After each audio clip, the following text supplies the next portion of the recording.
तो math Shipra classes DElEd first semester math के सभी उत्तरी प्रश्नों को आज हम हल करने वाले हैं दोस्तों यह पहला पार्ट है। कल इसका दूसरा पार्ट भी मैं आप लोगों को हल करा दूंगी, तो आप इन सभी प्रश्नों को जरूर देखें ताकि आपसे जो भी प्रश्न पूछा जा सके आप उन सभी प्रश्नों को हल कर सकें दोस्तों। चलिए दोस्तों, आज का पहला प्रश्न देखते हैं।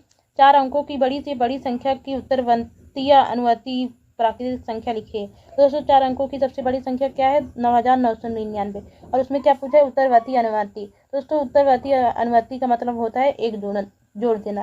दोस्तों 9999 में जब एक जोड़ेंगे तो दोस्तों कितना हो जाएगा दोस्तों? 10,000। यही आपका आंसर हो जाएगा।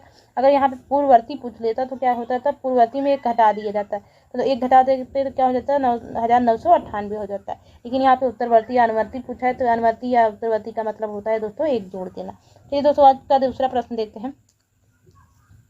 रोमन संख्या यल किस प्राकृतिक संख्या को प्रदर्शित करता है? तो दोस्तों रोमन संख्या यल 50 संख्या को प्रदर्शित करता है। आप सभी रोमन अंकों को एक बार जरूर पढ़ के जाइए, क्योंकि आपसे पूछा जा सकता है। और कुछ के रोमन अंक मैं आपको बता देती हूँ। तो दोस्तों 100 का रोमन अंक होता है दोस्तों 100 का रोमन अंक होता है दोस्तों C। और 500 का अगर पूछेगा दोस्तों तो उसका होता है दोस्तों D। क्या होता है? D। और अगर आपसे 1000 का पूछे दोस्तों तो दोस्तों 1000 का होता है M। और दोस्तों 40 का पूछे तो दोस्तों 40 का होता है XCL। और 90 का दोस्तों XC होता है। तो दोस्तों आप इन सभी रोमन अंक को जरूर याद करके जाइए। आपसे रोमन 1 या 2 रोमन अंक पूछे जा सकते हैं। चलिए दोस्तों, आज का तीसरा प्रश्न देखते हैं। 1, 2, 5 से बनने वाली 3 अंकों की सभी संख्याएं लिखिए जबकि अंकों की पुनरावृत्ति ना हो।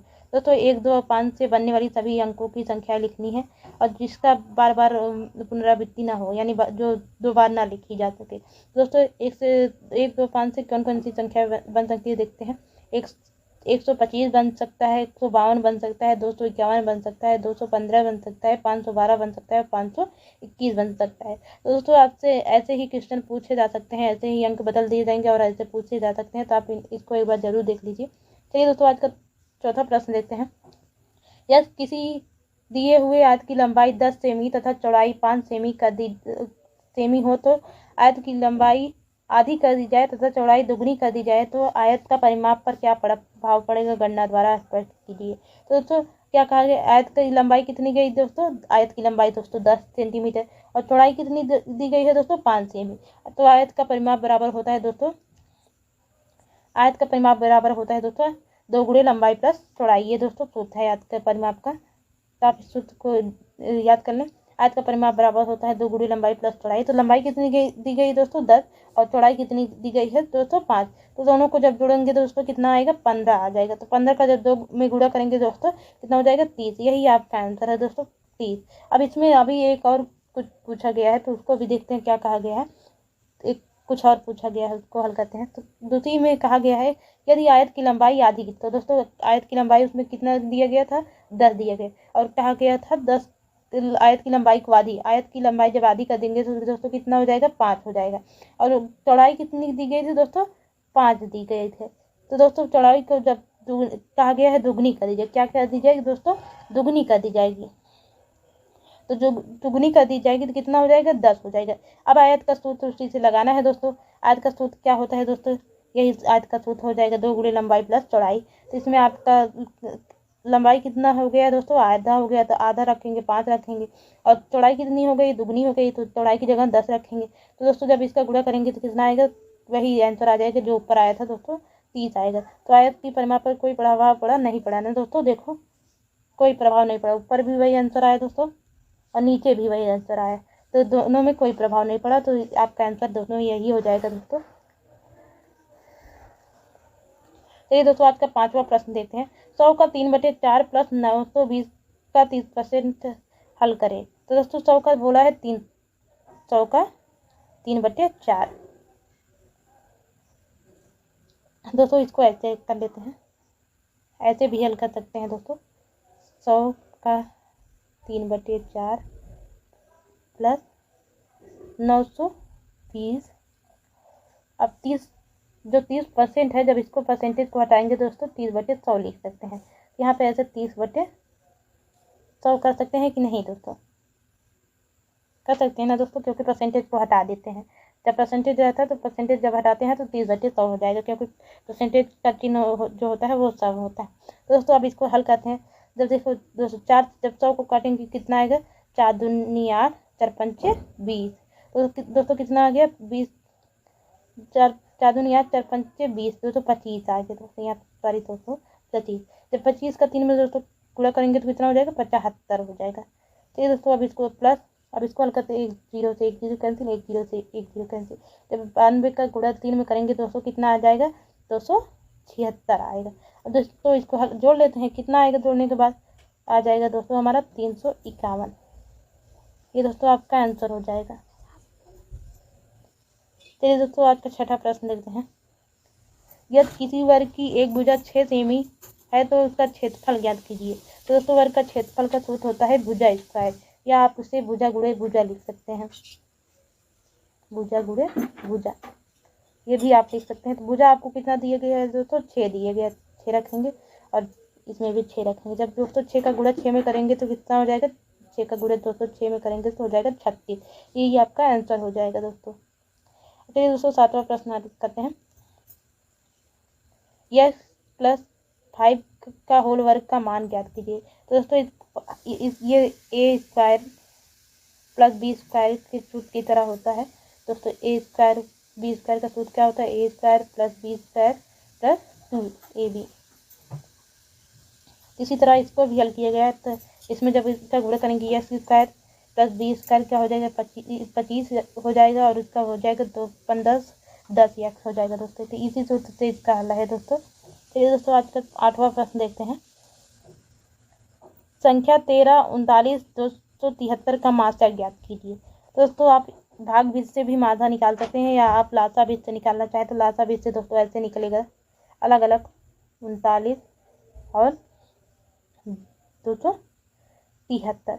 दोस्तों 13 तो किसी से कटेगा नहीं, तो 13 3 से कटेगा, 13 1 के 13। अब देखो ये पहले काटते हैं। 13 3 से काटेंगे, पहले छोटी संख्या से काटते हैं। 3 1 के 3, 3 7 का 9। अब फिर देखते हैं दोस्तों 13 1 के 13, इसमें 13 आ गया। अब दोस्तों 273 को काटेंगे, पहले 3 से काटेंगे, छोटी संख्या से पहले काटते हैं। 3 9 27 और 3 1 के 3 दोस्तों। अब दोस्तों 3 से काटेंगे, देख काटेंगे 3 दूनी 6, 3 7।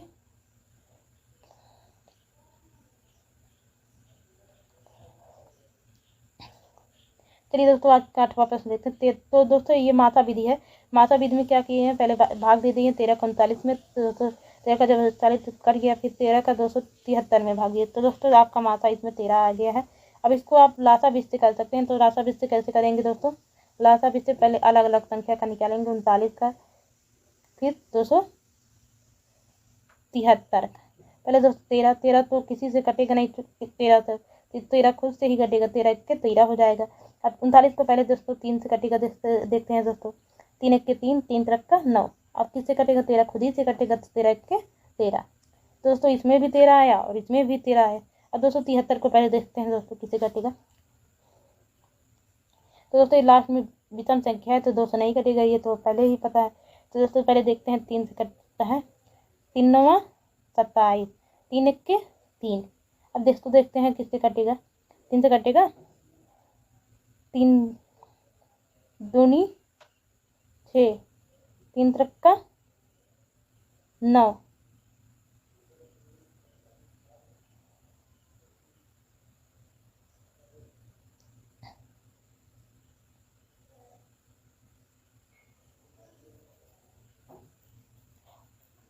तो दोस्तों ये 3 से नहीं कटता है, तो 13 से कटेगा। 13 7 91, 7 1 के 7। तो कितना है दोस्तों? इसमें भी 13 आया, इसमें भी 13 आया और इसमें। तो मात्रा में क्या होता है? जो दोनों में मिले, और लासा में जो दोनों में कॉमन हो वही दोस्तों मात्रा होता है। लेकिन लासा में क्या होता है? लासा में जो दोनों में रहता है उसको पूरा लिख लिया जाता है, इसको भी इसको भी इसको भी।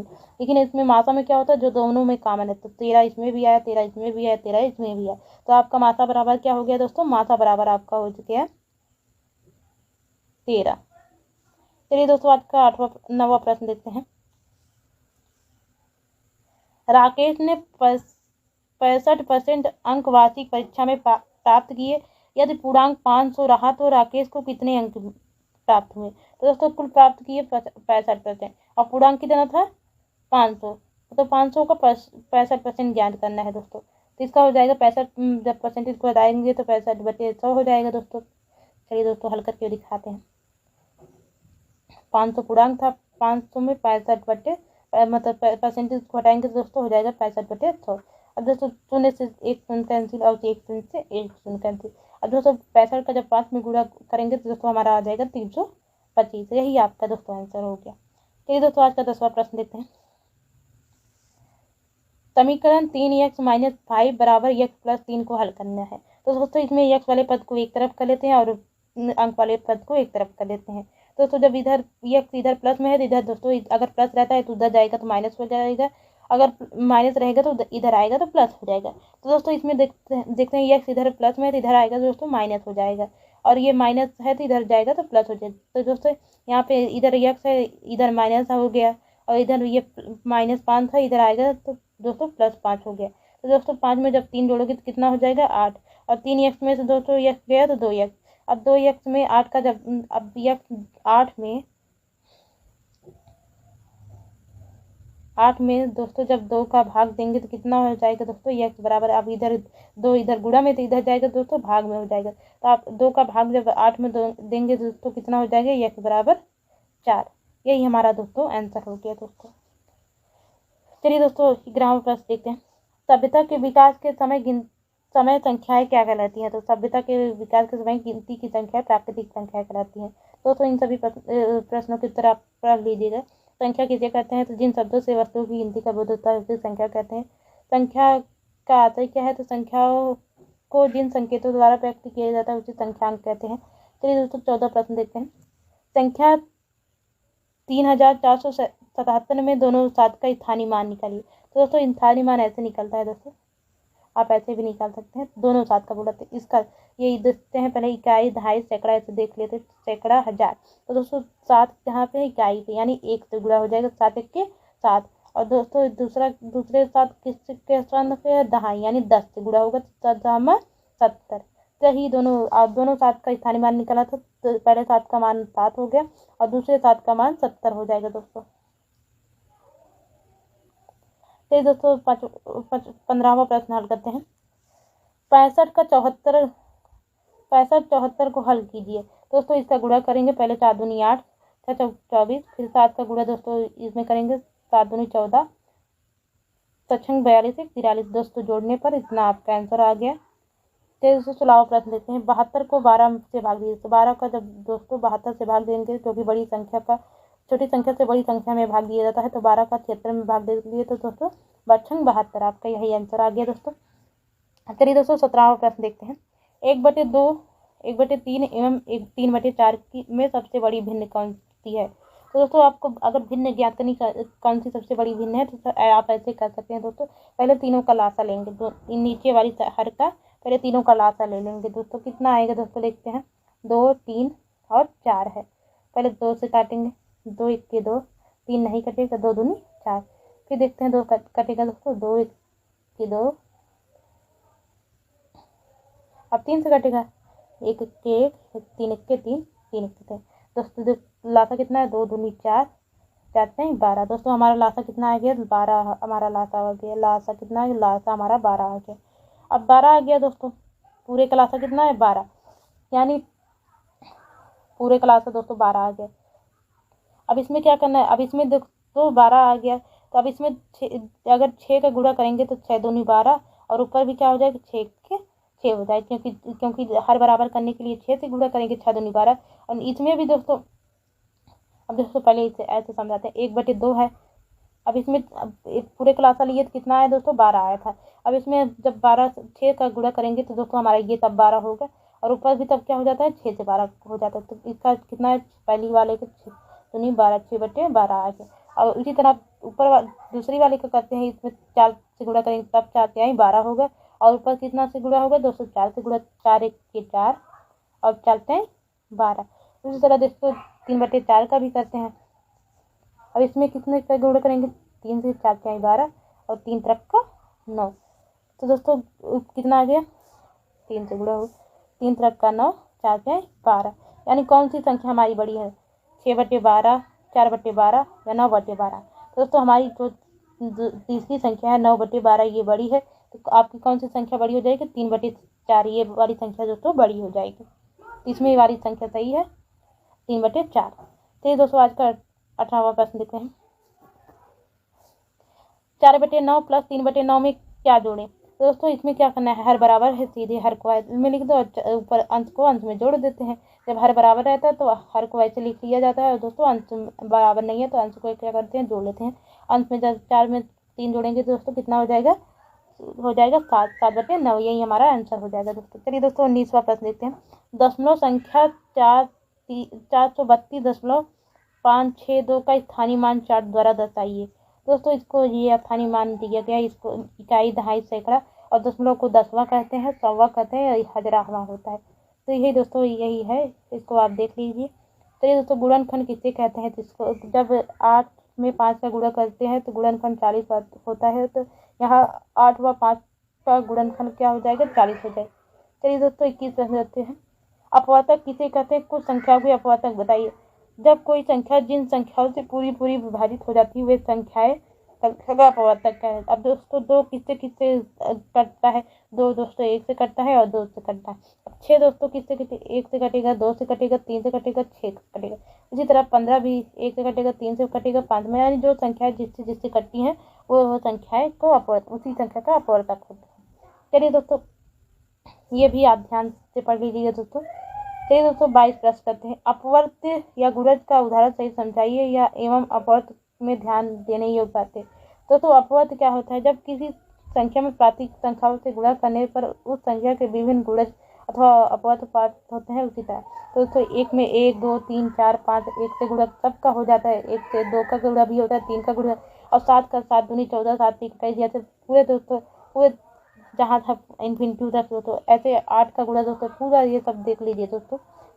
संपूर्ण संख्या क्या है, वह संख्या जिसके सभी अपवर्तों का योगफल उस संख्या का 2 गुना हो जाता है उसे संपूर्ण संख्या कहते हैं। अब दोस्तों स्तंभ 1 की संख्याओं का स्तंभ 2 में अपवर्तकों से मिलान कीजिए। दोस्तों ये है मिलान। 15 का किस में जाएगा दोस्तों, 15 का दोस्तों गा में जाएगा, किसमें, क्योंकि 15 किससे कटता है, 1 से कटता है, 3 से कटता है, 5 से कटता है और 15 से कटता है। अब उसके बाद 24 किससे कटेगा, 24 1 से कटेगा, 2 से कटेगा, 3 से कटेगा, 4 से कटेगा, 6 से कटेगा, 12 से कटेगा तो 24 से कटेगा। इसी तरह 21 किससे कटेगा, 21 दोस्तों 1 से कटेगा, 3 से कटेगा, 7 से कटेगा, 7 से कटेगा, 21 से कटेगा। इसी तरह 32 वाला 32 दोस्तों का में जाएगा और 36 वाला दोस्तों खा में जाएगा। तो इसी तरह दोस्तों ये आपका स्तंभ 2 का मिलान है, आप इसे कर लीजिएगा। तो दोस्तों 24 प्रश्न देखते हैं। अपवर्तक किसे कहते हैं, जब हम 12 को 2 3 4 6 12 से विभाजित करते हैं तो उसे करते थे 1 × 12 12 के 12 12 6 दूनी 12 और 4 तिहाई 12 6 दूनी 12। ये सभी उपरोक्त 12 के अपवर्तक है। गुणज किसे कहते हैं, जैसे 36 18 का कोई 2 संख्या में बांट कर गुणा दो, 3 और 6 का जैसे 18 हो गया तो इसका गुणा करें 36 18। अब जैसे 12 हो गया तो 12 का गुणज क्या हो जाएगा, 4 4 गुणे 3 4 तिहाई 12। ये दोस्तों गुणज हो गया। अब चलिए दोस्तों समापवर्तक किसे कहते हैं। हम जानते हैं गुणनखंड को अपवर्तक कहते हैं, इसी प्रकार संख्या 48 64 12 के अपवर्तक ज्ञात कीजिए। तो 48 का दोस्तों जो 48 किसी से कटेगा वही देख लेते हैं। 1 2 3 4 6 8 12 ये सभी दोस्तों ये आपका है। समापवर्त, हम जानते हैं कि समान अपवर्तों को समापवर्त कहते हैं। तो दोस्तों 3 6 9 12 यानी 3 के पूरे गुणज लिख लेने हैं दोस्तों। निम्नांकित संख्याओं के प्रथम 5 गुणज लिखिए। तो दोस्तों 3 के 5 गुणज हो 3 दूनी 6 3 तक का 9 3 चौ 12 3 5 15।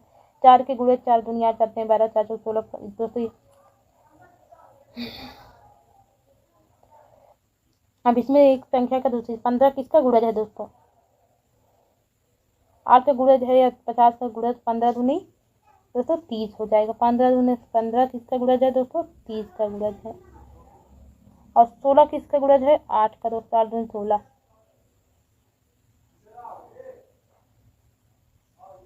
7 20 किसका गुणज है दोस्तों?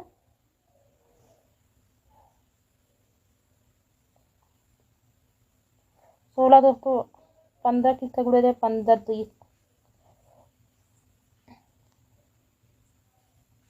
15 दोस्तों।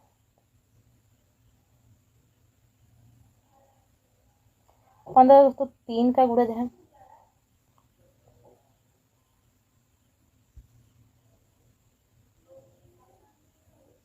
ये दोस्तों 15 दोस्तों 30 का गुणज है और 20 का गुणज 20 हो। 16 का गुणज 8 है और 25 का गुणज 50 है। 35 का गुणज 7 है। 7 के सभी अपवाद लिखिए तो जो 100 से कम है। 7 दूनी 14, 7 तीन 23, 28, 7 5 35, 7 42, 7 49, 7 56, 7 67, 70, 7 में 7 छोड़ेंगे 77, 84, 91, 98। तो ये दोनों दोस्तों ये 100 से, अब उसके आगे की संख्या 100 से ज़्यादा हो जाएंगी, तो इसलिए 100 से कम भी पूछा था, यही 100 से कम इतनी होंगी। अब चलिए दोस्तों 31 प्रश्न लिखते हैं। 496 के सभी अपवर्तों को लिखिए और दिखाइए कि यह एक संपूर्ण है। तो दोस्तों 496 के संपूर्ण से लिखा है 1 2 3 4 8 16 31 32 124 और 248 और 96 अपवर्तकों का योगफल। तो जब दोस्तों इसको पूरा जोड़ेंगे तो दोस्तों कितना हो जाएगा? दोस्तों हो जाएगा 496। और जब इसमें दोस्तों गुणा करेंगे तो हो जाएगा 992। चलिए दोस्तों अभाज्य संख्या व भाज्य संख्या किसे कहते हैं? तो अभाज्य संख्या दोस्तों वे संख्याएं होती है जो केवल एक या स्वयं से पूरी विभाजित हो जाती हैं, उसे अभाज्य संख्या कहते हैं। जैसे 3 11 19 ये अभाज्य संख्या है। और दोस्तों इसमें 2 भी आ जाएगा। 2 भी सिर्फ अपने से कटती है और किसी भी संख्या से नहीं कटती है। 2 सबसे छोटी अभाज्य संख्या है दोस्तों। और भाज्य संख्या ऐसी संख्या है जो एक और स्वयं के अतिरिक्त अन्य संख्या से पूरी विभाजित हो जाती है, उसे भाज्य संख्या कहते हैं। जैसे 4 6 8 8। तो दोस्तों भाज्य संख्याएं वो संख्याएं होती हैं जो एक और स्वयं से कटती हैं। और भाज्य संख्याएं दोस्तों वे संख्याएं जो होती है जो एक और स्वयं के अतिरिक्त अन्य संख्या जैसे 4 6 8 से भी कट सकती हैं, तो वे दोस्तों भाज्य संख्या है। और अभाज्य संख्या सिर्फ अपने से पूरी करती हैं और एक से करती हैं। तो ये दोस्तों 33। और दोस्तों संख्या एक ना तो भाज्य और ना अभाज्य, और सबसे छोटी अभाज्य संख्या पूछेगी तो क्या हो जाएगा दोस्तों 2। और सबसे छोटी अभाज्य संख्या दोस्तों 2 होता है और सबसे छोटी भाज्य संख्या दोस्तों 4 होता है। इसे आप जरूर पढ़ लीजिएगा, पूछेगा आपसे। चलिए दोस्तों आज का 33 प्रश्न देखते हैं। 9 के अभाज्य गुणनखंड बताइए। दोस्तों 9 का अभाज्य गुणन 3 गुणे 3, क्योंकि 3 सिर्फ अपने से कटेगा और 1 से कटेगा। चलिए दोस्तों यदि किसी संख्या के अभाज्य गुणनखंड 2 2 और 3 है तो संख्या बताइए। दोस्तों 2 2 और 2 का गुणा 2 में करेंगे 2 दूनी 4 और 4 का गुणा जब 3 में करेंगे दोस्तों कितना हो जाएगा 12। तो हमारी संख्या क्या हो जाएगी 12 हो जाएगी। तो दोस्तों 35 प्रश्न देखते हैं। एक संख्या का गुणनखंड 8 और 3 है तो उसका अभाज्य गुणनखंड बताइए। दोस्तों 8 और 3 का गुणनखंड दोस्तों 2 को हम किसमें कर सकते? 2 4 दूनी 8 और 2। अब इसी तरह दोस्तों 4 को और हल कर सकते 2 दूनी 4 2 दूनी 4। तो दोस्तों यही हमारा यही अभाज्य गुणन हो जाएगा। 2 दूनी 4 2 दूनी 4 4 दूनी 8 यानी 12। ये हमारा अभाज्य गुणन जो सिर्फ अपने से करता है और किसी अन्य संख्या से नहीं करता। फिर दोस्तों 36 प्रश्न आपका देखते हैं। 79 की अनुवर्ती प्राकृतिक, अनुवर्ती और उत्तरवर्ती का मतलब दोस्तों एक जोड़ देना है। तो 79 की एक में जोड़ेंगे दोस्तों 80 हो जाएगी। और 100 की पूर्ववर्ती प्राकृतिक संख्या क्या है? तो पूर्ववर्ती का मतलब होता है दोस्तों एक घटा देना। तो 100 में से दोस्तों एक घटाएंगे तो 99 आ जाएगा। चलिए दोस्तों 38 1005 की अनुवर्ती प्राकृतिक संख्या। तो 1000 अनुवर्ती का मतलब दोस्तों कितनी बार बताया मैंने, एक जोड़ देना है। तो दोस्तों 1005 में जब एक जोड़ेंगे तो 1006 हो जाएगा। 99,999 की पूर्ववर्ती प्राकृतिक। तो पूर्ववर्ती मतलब दोस्तों एक घटाना होता है। 99,999 में एक घटाएंगे दोस्तों हमारा आ जाएगा 99,998। चलिए दोस्तों 40 सबसे बड़ी प्राकृतिक संख्या बताइए। सबसे बड़ी प्राकृतिक संख्या का कोई भी नहीं है, क्योंकि उसकी अनुवर्ती संख्या से भी बड़ी होती है। अभाज्य संख्या क्या है? वे संख्याएं जिनको जो केवल अपने से कटे और एक से कटे हुए अभाज्य संख्याएं कहलाती हैं। जैसे 2 3 5 7 8। ये अभाज्य। अब भाज्य संख्या क्या है? वे संख्या जो 2 से या अन्य किसी भी संख्या से कट जाए वे भाज्य संख्या है। 2, 3, 4, 5 चाहे जिससे भी कट जाए तो उसे कहते हैं भाज्य संख्या।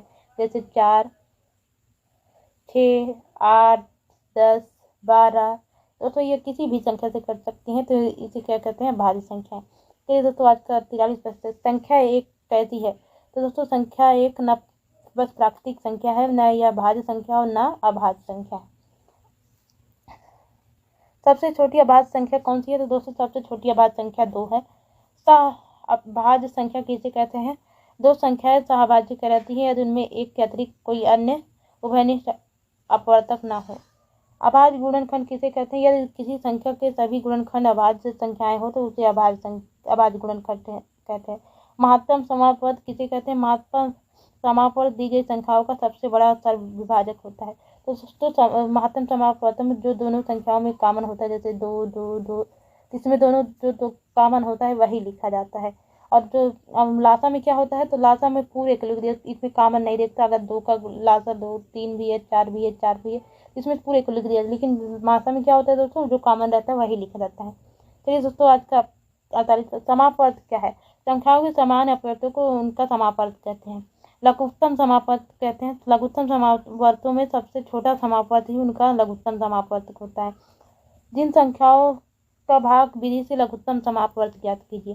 तो दोस्तों इसका लघुत्तम, अब दोस्तों 2 कटेगा, 2 से 14, 14 दूनी 28 और 35 नहीं कटेगा दोस्तों, 28, 2 से 2 दूनी 4, 2 और 16 और 2 7 से भी नहीं कटेगा, 2 7 14, 35 2 से नहीं कटेगा, 14 दूनी 28, 28 कट जाएगा दोस्तों। अब 2 और कुछ कटेगा, हाँ 14 कटेगा, 2 से 14। अब दोस्तों कोई अंक नहीं कटेगा, 5 से कटेगा, 5 से 35 और फिर 7 से। जब दोस्तों इसका लासा करेंगे तो दोस्तों आ जाएगा हमारा 280। यही हमारा आंसर है दोस्तों। चलिए दोस्तों आज का 51 प्रश्न लिखते हैं। दो अभाज्य संख्याओं का मासा क्या होगा? दो अभाज्य संख्याओं का मासा सदैव 1 होता है। और दो क्रमागत सम संख्याओं का मासा क्या होगा? तो दो क्रमागत सम संख्याओं का मासा 2 होगा। किन्हीं दो सम संख्याओं का मासा सम होगा या विषम? तो दोस्तों किन्हीं दो सम संख्याओं का मासा हमेशा सम होता है। एक सम और एक विषम संख्याओं का मासा सम होगा या विषम? तो दोस्तों एक सम और एक विषम संख्याओं का मासा विषम होता है। 5, 8 व 12 के समापवर्त बताइए। तो 5, 8 और 12 के 5, 8, 12। तो दोस्तों 5 का ही हमने ये दिया है, 5 का भी लिख लेते हैं। 5 का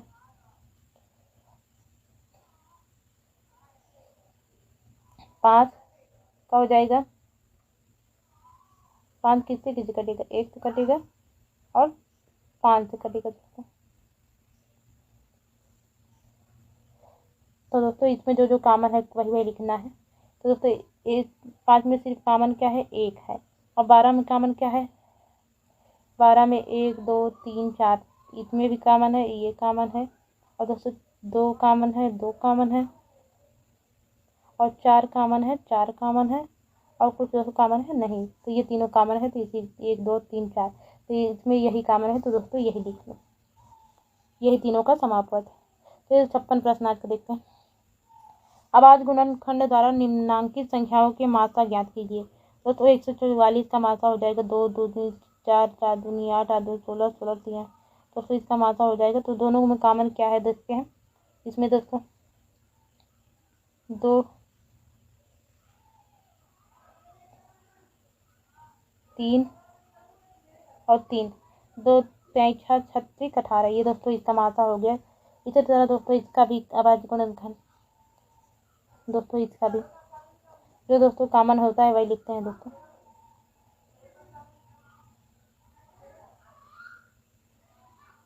अब दोस्तों इसका हल किया गया है दोस्तों।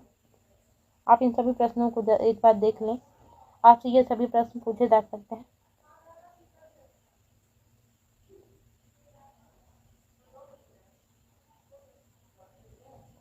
अब वह छोटी से छोटी संख्या बताई जो 20, 25, 30 और 40 से पूर्णतः विभाजित हो जाए। तो दोस्तों जब इसका हम 20 किससे कटेगा? 2 दूनी 4, 5 20, 55 25, तो इसका अभाज्य गुणनखंड क्या करेंगे? फिर दोस्तों इसमें जो पूरा का गुणनखंड हो जाएगा 600। अब चलिए 60 प्रश्न देखते हैं। 3/4 5 को प्रतिशत में बदलिए। तो प्रतिशत में बदलने के लिए क्या कहते हैं दोस्तों? ऊपर भी 100 से गुणा करते हैं और नीचे भी 100 से गुणा करें।